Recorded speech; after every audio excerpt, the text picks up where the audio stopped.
Now let's think about the different roles we can assign individuals in Notion.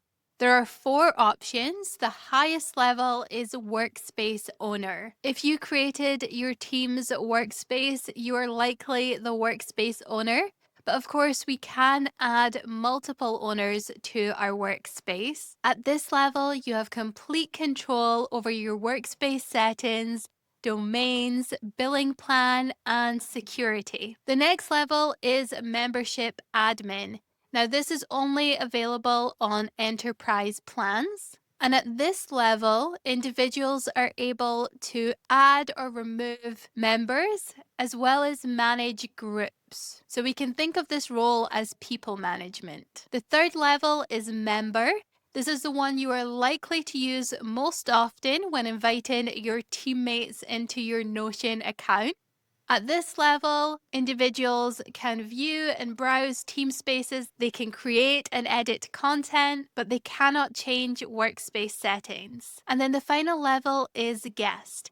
We use this when we want to invite individuals to a single page or a couple of pages in Notion. They don't have access to our workspace or Teamspaces, only the pages that we've directly shared with them. Now that we understand the different workspace roles, let's look in more detail about how we can manage each individual team member's access. So the first thing we're going to do is come into our settings. And if we go to the People tab, we have all of the individual team members that we've invited to Notion.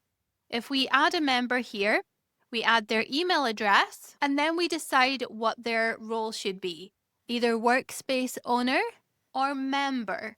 So I'm going to select member for now, and then we're going to select send invite. Now, once that member has been added, you'll see that my paid seats has changed to 2, current members are now 2, and I can see all of my users here under the members tab.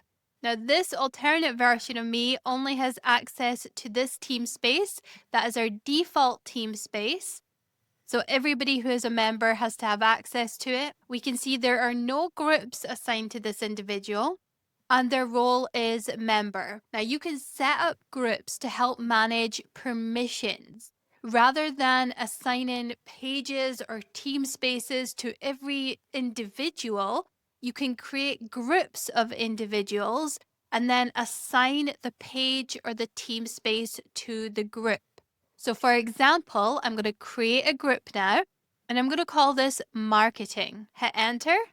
And if I click on the drop down now, you can see I can add members. So I'm going to add a member here, and I'm going to add the alternate version of me that I've just invited to this workspace. Select add, and now we have one member in marketing. Great. Now, if I'm going to an individual page, I can hit share, and I can share this with marketing. So rather than inviting each individual to the page, then I can invite the entire group. Groups make it a lot easier to manage our workspace permissions at scale.